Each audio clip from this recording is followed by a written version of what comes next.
జై శ్రీరామ్ అందరికీ నమస్కారం వెల్కమ్ టు న్యూస్ అఖండ నేను మీ కస్తూరి శ్రీధర్ మిత్రులారా కాశ్మీర్లోని పెహల్గామ్ అనేది మొన్నటి వరకు టూరిస్ట్ స్పాట్గా కొనసాగుతూ వచ్చింది అది కూడా అత్యంత రద్దీగా ఉండేటటువంటి టూరిస్ట్ స్పాట్గా బాగా పేరు పొందిందనమాట నిత్యం వచ్చేటటువంటి టూరిస్టులతో ఈ పెహల్గామ్ ప్రాంతం అంతా కూడా కళకళలాడుతూ ఉన్నింది పైగా ఈ పెహల్గామ్ను మినీ స్విట్జర్లాండ్ అని కూడా పిలుస్తారు అర్థమవుతుందా అందుకే దేశవ్యాప్తంగా ఉండేటటువంటి ప్రజలంతా కూడా ఈ పహల్గామ్కి వెళ్ళి అక్కడ సరదాగా గడిపొస్తూ ఉంటారనమాట ఇకపోతే ఇక్కడికి ఈ పెహల్గామ్ ప్రాంతానికి వెళ్ళేటటువంటి ఈ టూరిస్టుల మూలంగానే పెహల్గామ్లో ఉండేటటువంటి ప్రజలకు చేతి నిండా డబ్బులు రాసాగినాయి ఈ పెహల్గామ్లో ఉండేటటువంటి ప్రజలు ఈ టూరిస్టుల కోసం పెద్ద ఎత్తున ఈ రెస్టారెంట్లు హోటళ్ళు అదేవిధంగా ఈ పాన్ షాపులు ఈ పండ్ల వ్యాపారాలు కూల్ డ్రింక్స్ ఒకటే కాదు ఇప్పుడు టూరిస్టులు పోయేటప్పుడు అన్ని రకాల అవసరం అవుతాయి కదా ఆ వ్యాపారాలన్నీ పెట్టుకొని వాళ్ళ శక్తికి తగినట్టుగా బాగానే బతుకుతూ ఉన్నారనమాట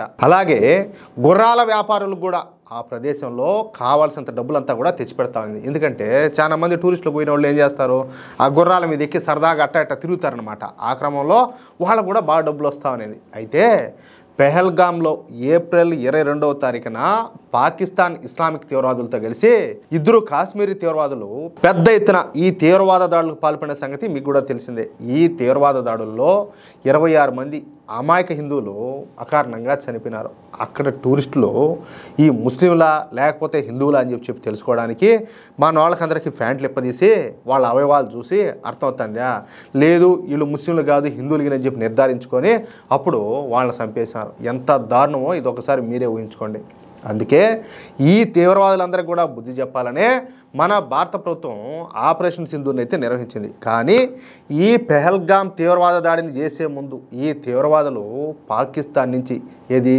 దొంగదారిన ఎల్ఓసిని దాటుకొని వచ్చి ఈ పెహల్గామ్లో వారం రోజుల పాటు బస చేశారంట అర్థమైందా వారం రోజుల పాటు పెహల్గామ్ మొత్తం కూడా ఈ రెక్కి నిర్వహించారు ఆ తరువాతనే ఈ ఇస్లామిక్ తీవ్రవాదులు ఈ తీవ్రవాద దాడులకైతే తెగించినారు అయితే ఈ 6 తీవ్రవాదులు పెహల్గామ్లో ఎక్కడ ఉన్నారు ఎక్కడ తిన్నారు ఎక్కడ పనుకున్నారు ఎవరు వీళ్ళకి ఆయుధాలను సమకూర్చారు అన్న విషయాలు నిన్నటి వరకు బయటికి రాలా అందుకే ఈ కేసును ఇన్వెస్టిగేట్ చేస్తున్నటువంటి నేషనల్ ఇన్వెస్టిగేషన్ ఏజెన్సీ NIA ఈ పెహల్గామ్లో ఉన్నటువంటి దాదాపుగా 2500 మంది యువకులను వివిధ ప్రదేశాలకు తీసుకొని పోయి వాళ్ళ స్టైల్లో విచారించారు వీళ్ళలో అనుమానితులుగా ఉన్నటువంటి 150 మందిని అరెస్ట్ చేశారు ఇక ఈ 150 మందికి రాత్రనక పగులనక డే అండ్ నైట్ అనమాట ఫుల్గా మంచి కోటింగ్ ఇవ్వడంతో వీళ్ళు నిజంగా ఎక్కేశారు ఈ పెహల్గామ్ తీవ్రవాద దాడికి పాల్పడినటువంటి ఇస్లామిక్ తీవ్రవాదులకు ఎవరు సాయం చేశారో విషయం అయితే బయటకు వచ్చేసింది దడేలుమని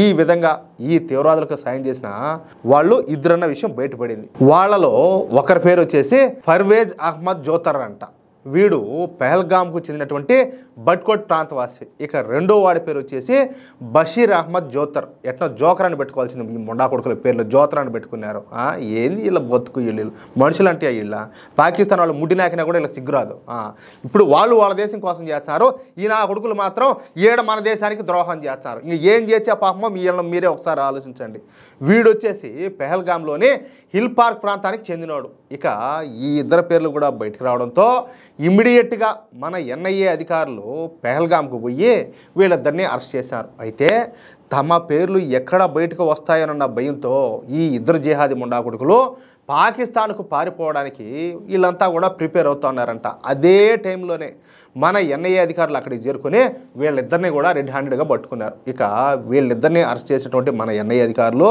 వీళ్ళను ఒక రహస్య ప్రదేశానికి తీసుకొని పోయి అక్కడ వాళ్ళను బాగా లోతుగా ఇన్వెస్టిగేషన్ చేస్తున్నారు ఏంది లోతుగా అర్థమైందా ఇక్కడ మరొక విషయం ఏంటంటే పట్టుబడినటువంటి ఈ ఇద్దరు జిహాదీలు కూడా పెహల్గామ్లో వ్యాపారాలు చేసుకునేవాళ్ళే చూడండి అంటే ఇన్నాళ్ళు కూడా మన హిందూ టూరిస్టుల ద్వారా డబ్బులు సంపాదించి ఆ డబ్బులతోనే కుటుంబాన్ని పోషించుకొని ఆ డబ్బులతోనే జలసాగా బతుకుతా ఏ మాత్రం కూడా విశ్వాసం లేకుండా తిరిగి మన హిందువులనే చంపడానికి కారణమైన వాళ్లకు ఆశ్రయం కల్పించారు అర్థమైందా వారం రోజుల పాటు తీవ్రవాదులను తమ ఇళ్లలోనే పెట్టుకొని వాళ్ళను కొత్తల్లులు కదా సాకినట్టు సాకినారు. వాళ్ళకి అన్ని రకాల సౌకర్యాలను కల్పించారు. అలాగే వాళ్ళకు మందుగుండును కూడా సప్లై చేశారు. ఎందుకు? మన వాళ్ళని చంపేదానికి. మొత్తం మీద ఈ పాత్రదారులైనటువంటి అసలు నేరస్తులైతే దొరికిపోయినారు. ఈ ఇద్దరు జిహాదీల మూలంగా పెహల్గాం టూరిస్ట్ ప్రాంతం ఇప్పుడు అంతా కూడా బోసిపోతుంది. ఎవరు పోతారు ఈ ముండా కొడకలు నమ్మాడికి?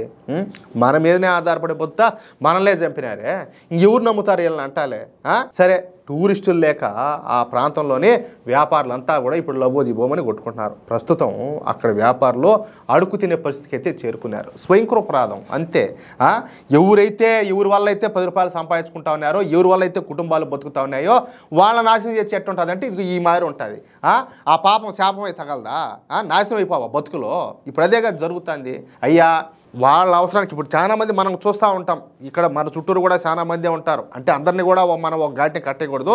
వీళ్ళలో మంచి అనేది కొంచెం ఉంటే చెడు అనేది చాలా ఎక్కువే ఉంటుంది. వాళ్ళు ఏంది తెలిసిన మనతో వ్యాపారం చేస్తూ ఉంటారు, అది ఇది కథలు చెప్తూ ఉంటారు, అన్ని పడుతూ ఉంటారు. వీళ్ళేమో పాకిస్తాన్కి ఫేవర్గా, పాలస్తీనాకు ఫేవర్గా, హిందువులకు వ్యతిరేకంగా, దేశానికి వ్యతిరేకంగా బతుకుతూ ఉంటారు.